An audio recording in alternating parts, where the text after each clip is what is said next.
வணக்கம். பலதரப்பட்ட திரைப்படங்கள் ரிலீஸ் ஆகிற இந்த வாரம் நான் பார்த்துருக்கிற முதல் படம் இந்த மிஸ் யூ. இன்னைக்கு ஈவினிங்குள்ள சூதுகவும் 2 ரிவ்யூ வரும். அண்ட் இந்த படம் அதாவது மிஸ் யூ வந்து ஆல்ரெடி ரிலீஸ் டேட்லாம் அனௌன்ஸ் பண்ணிட்டு மழையினால போஸ்ட்போன் ஆகி இந்த வாரம் ரிலீஸ் ஆயிருக்கு. இதில் சோகம் என்னன்னா, செவ்வாய் தோஷ காமெடி மாதிரி இந்த வாரமும் மழை, பட் அவ்வளோ மோசம் இல்லைன்னு நினைக்கிறேன். போன வருஷம் டக்கர் அப்படிங்கிற சுமாரான படத்துக்கு அப்புறம் சித்தா அப்படிங்கிற அட்டகாசமான படத்தை தந்த சித்தார்த் இந்த வருஷம் இந்தியன் 2ங்கிற ஒரு எப்பிக் சரி ஓகே சொல்ல வார்த்தையே இல்லை, இந்தியன் 2ங்கிற ரொம்ப சுமாரான படத்துக்கு அப்புறம் இந்த மிஸ் யூ படத்தில் நடிச்சிருக்காரு. இதில் சித்தா மாதிரியே ஸ்கோர் பண்ணியிருக்காரா இல்லை சித்ரா அரவிந்தன் மாதிரி ஸ்கோர் பண்ணியிருக்காரா அப்படிங்கிறத தெரிஞ்சுக்கலாம். அதுக்கு முன்னாடி சேனலுக்கு சப்ஸ்கிரைப் பண்ணாதாங்க சப்ஸ்கிரைப் பண்ணுங்கள்.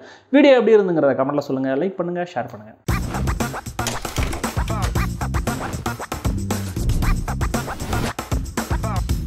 மிஸ் யூ ஓப்பன் பண்ணால் ஹீரோ சித்தார்த் வீட்டுக்கு சில அடியாட்கள் வந்து அவருடைய அப்பா அம்மாவை மிரட்டிட்டு போகிறாங்க. சித்தார்த்துக்கு ஒரு அரசியல்வாதியோட ஏதோ வாய்க்கா தகராறு இருக்குது, அதனால தான் அவங்க வெறி கொண்டு சித்தார்த்தை தேடிட்டு இருக்காங்கன்ற மாதிரி நம்மளுக்கு புரியுது. சித்தார்த் கூர்கு மலையிலிருந்து காரில் இறங்கிட்டு இருக்காரு. அப்போ ஒரு லாரி அவர் காரை மோத அதில் அவருக்கு பலத்த காயம் ஏற்பட்டு ஹாஸ்பிட்டலைஸ் ஆயிடுறாரு. இதுக்கப்புறம் அவர் வாழ்க்கையில் நடக்கிற எதிர்பாராத விஷயங்கள் என்னென்ன, இவர் வாழ்க்கையில் ஹீரோயின் ஆஷிகா எப்படி என்டர் ஆகிறாங்க, அதுக்கப்புறம் நடக்கிற விஷயங்கள் என்னென்ன, இதெல்லாம் தான் இந்த மிஸ் யூ. சித்தார்த் அவருடைய பார்ட்டை எப்பவும் போல பெர்ஃபெக்டாக ப்ளே பண்ணியிருக்காரு. ட்ரூ டு த கேரக்டர், ஒரு ஜெனுவனான போர்ட்ரேல்னு சொல்லலாம். ஹீரோயின் ஆஷிகாவும் அழகாக இருக்கிறத தாண்டி டப்பிங் குரல் உதவியோட ஒரு டீசெண்டான பர்ஃபார்மன்ஸை கொடுத்துருக்காங்க. பட் மொழி தெரிஞ்ச ஒரு ஹீரோயின் நடிச்சிருந்தா இன்னும் கூட இந்த கேரக்டரா பெட்டராக உள்வாங்கி சித்தார்த் மாதிரியே நல்லா நடிச்சிருப்பாங்களோ, சூப்பராக நடிச்சிருப்பாங்களோ அப்படிங்கிற மாதிரி தோணுச்சு.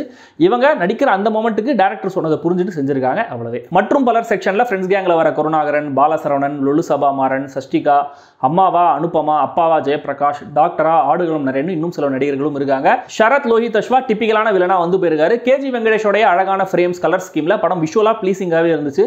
ஜிப்ரானோடைய மியூசிக்கான் யோசிக்க வச்சிருக்காரு. ஏன்னா பிஜிஎம்லாம் தனியாக கேட்டால் நல்லா இருக்குமோ என்னமோ தெரியல, பட் படத்தோட கரெக்டாக செட் ஆகாத ஃபீல்லாம் எனக்கு இருந்துச்சு. அந்த தித்தி தெரியிடன்னு இந்த சீரியல் லெவலில் சில இடங்களில் பிஜிஎம்லாம் வேற வருது.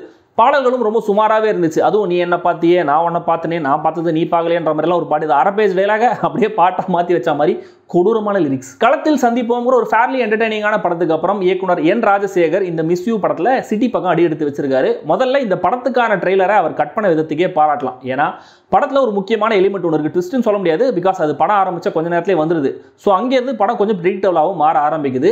அந்த ஒரு ட்விஸ்ட் எலிமெண்ட்டை ட்ரெய்லரில் ரிவீல் பண்ணி ரிலீஸுக்கு முன்னாடியே நம்ம சிந்தனைக்கு வேலை தராமல் விட்டது ஒரு நல்ல ஐடியா. ஃபர்ஸ்ட் ஹாஃப்ல பஸ்ஸில் ஒரு சின்ன எபிசோடு வரும், அது சுவாரஸ்யமாக ஃபன்னியாக இருந்துச்சு. தென் அங்கங்கே கருணாகரன் கேரக்டரும் லொலு சபா மாறன் கேரக்டரும் அடிக்கிற கவுண்டர்ஸ் அங்கங்கே நம்மளை சிரிக்க வைக்குது. பொம்மரில்லு ஜெனிலியா கேரக்டர் ரெஃபரன்ஸ் மாதிரியே ஒரு டயலாக் வரும் படத்தில், அதுக்கு சித்தார்த்தோடைய பதில் ஒரிஜினலில் அவரே நடிச்சதுனாலே என்னவோ ரொம்ப ஆத்மார்த்தமான பதில் மாதிரி எனக்கு தெரிஞ்சுது. அண்ட் களத்தில் சந்திப்போம் மாதிரியே இந்த மிஸ் யூலையும் ஒரு நோ நான்சென்ஸ் அப்ரோச்சையே ஃபாலோ பண்ணியிருக்காரு இயக்குனர். ஏன்னா தேவையில்லாமல் மெலோட்ராமா கிடையாது படத்தில். ஒரு பிரச்சனை வரும்போது சுற்றி வளைச்செல்லாம் எதுவும் பண்ணாமல் டேரெக்டாக அந்த கேரக்டர்ஸே டீல் பண்ணுற மாதிரி காட்டியிருக்காரு. அது பார்க்க கொஞ்சம் நல்லாவே இருந்தது. அண்ட் செகண்ட் ஹாஃபில் பல இடங்களில் டயலாக்ஸ் நல்லாவே இருந்தது. ரொம்ப சென்சிபிளாகவும் சில விஷயங்கள் கையாளப்பட்டிருந்தது. ஹீரோயின் கேரக்டர் எடுக்கிற டிசிஷன், அவங்க அதை ஹீரோ கிட்ட கன்வே பண்ணுற விதம், அவர் திரும்பி பதிலுக்கு கன்வின்ஸ் பண்ண ட்ரை பண்ணும்போது அவங்க அதை ஹேண்டில் பண்ணுற விதம்னு இந்த மொத்த படத்தை விட இந்த சின்ன போர்ஷன் எனக்கு கொஞ்சம் பெட்டராக ஒர்க் ஆச்சு. கிளைமேக்ஸில் வர அந்த காஃபி கனெக்டும் கூட ஒரு நல்ல மொமெண்ட்டாக இருந்துச்சு. மிஸ் யூ படத்தில் மிஸ் ஆகிற விஷயங்கள் என்னென்னா, முதல்ல ஒரு கிளாரிட்டி எனக்கு மிஸ் ஆச்சுன்னு சொல்லலாம். ஏன்னா இந்த கதையை காமிக்கலாக ட்ரீட் பண்ணோமா இல்லை சீரியஸாக எமோஷனலாக கொண்டு போனோமான்னு முடிவு பண்ணாமையே ரெண்டுத்தையும் பேலன்ஸ் பண்ண ட்ரை பண்ணியிருக்காங்களோ அப்படின்ற மாதிரி தோணுச்சு. பட் ரெண்டுமே எனக்கு பெருசாக ஒர்க் ஆகலை, முழுசாக ஒர்க் ஆகலை. காமெடியாச்சும் அங்கே கொஞ்சம் பரவாயில்ல, பட் எமோஷனல் கனெக்ட்டுங்கிறது டோட்டலாக இல்லவே இல்லை. ஆரம்ப காட்சிகளில் சித்தார்த் கேரக்டர் கருணாகரன் கேரக்டரோட டிராவல் பண்ணுவார். அந்த பாயிண்ட் வரைக்கும் அவர் கேரக்டர் சித்தார்த்தோட கேரக்டர் நேச்சர் எனக்கு சரியாக புரியவே இல்லை. என்னதான் ஃபியூ வீக்ஸ் லேட்டர் அப்படின்ற மாதிரி டெக்ஸ்ட் எல்லாம் போட்டாலுமே கூட டைம் லைனாகவே லைட்டாக எனக்கு கொஞ்சம் குழப்பமாக தான் இருந்துச்சு. ஏன்னா ஆக்சிடென்ட்லேருந்து இவ்வளோ சீக்கிரம் ரெக்கவரியா அப்படிங்கிற லாஜிக்கல் கேள்வி தான். லாஜிக்கல் கேள்விங்கிறது அங்கே மட்டும் இல்லை, கருணாகரனை இவர் மீட் பண்ணுற விதம், பெங்களூர் டிராவல், அங்கே இவர் பார்க்குற ஒரு கேரக்டர், ஒரு ஆல்பம் வச்சு ரிவீல் ஆகிற விஷயம்னு அடுத்தடுத்து டூ மச் ஆஃப் கோயின்சிடென்சஸ், அபத்தமான லாஜிக் பிரச்சனைகள் படத்தோட கனெக்ட் ஆக விடாம நம்மள பண்ணிடுது. சிசிடிவி ஃபுட்டேஜ்லயே க்ளோஸ், பேன், டில்ட் எல்லாம் பண்ணிருக்காங்க. தமிழ் சினிமா வழக்கப்படி அது வழக்கம் தான் அப்படிங்கிறதுனால அதை நம்ம மன்னிச்சு விட்டுடலாம். அண்ட் ஒன்ஸ் கதையோடைய கான்ஃப்ளிக்ட் பாயிண்ட் என்னங்கிறது தெரிஞ்சதுமே கூகுள் மேப்ல 2 அப்படின்னு டைரக்ஷன் போட்டதும் சர்ன்னு வழி வரா மாதிரி தெளிவா திரைக்கதையோட ரோட் மேப் என்ன அப்படிங்கிறது நம்மளுக்கும் புரிஞ்சிடுது. அண்ட் இதே மாதிரி கதையோட்டத்தோட போன வருஷம் தான் ஒரு படம் வந்திருக்கு வேற. அண்ட் பல வருஷங்களுக்கு முன்னாடி ஹாலிவுட்லயும் ஒரு இங்கிலீஷ் படம் வந்திருக்கு, அது உல்டா பண்ணி தமிழ்லயும் ஒரு படம் எடுத்திருக்காங்க. இதெல்லாம் ஞாபகம் வரும்போது அது இந்த படத்துக்கு பெரிய சாதகமா இல்லை. அட்லீஸ்ட் இது ஒரு பியூர் ஜானர் படமாவது பிரசன்ட் பண்ணிருக்கலாம். பட் கமர்ஷியல் ஆக்குறேன் அப்படின்னு பாடல்கள் சண்டை காட்சியெல்லாம் போட்டிருக்காங்க. சுத்தமாக செட் ஆகவே இல்லை, பொறுமையை சோதிச்சிச்சு. அதுவும் ஓப்பனிங்ல ஒரு பாட்டு, பாரில் ஒரு பாட்டுன்னு வரும்போதெல்லாம் கை வந்து அந்த 10 செகண்ட் ஸ்கிப் பட்டனை தேடிட்டே இருந்துச்சு. மொத்தத்தில் இந்த மிஸ் யூ ஒரு சுமாரான ரொமான்டிக் காமெடி டிராமா. பெருசா சுவாரஸ்யமா இல்லைனாலுமே கூட பெருசா போரும் அடிக்கல, அதை சொல்லி தான் ஆகணும். பெருசா எதிர்பார்க்காம போனீங்கன்னா மேபி படம் உங்களுக்கு பிடிக்கலாம். ட்ரை பண்ணி பாருங்க. படம் இப்போதைக்கு தியேட்டர்ஸ்ல மட்டுமே ரிலீஸ் ஆயிருக்கு.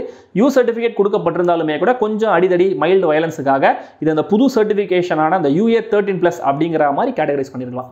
இது ஹாரர் படம் ஸ்கிரிப்டரா? நான் ஒரு லவ் ஸ்டோரி தான் தேட சொன்னேன். நம்ம வாழ்க்கையில ரெண்டுமே ஒண்ணுதானே வச்சு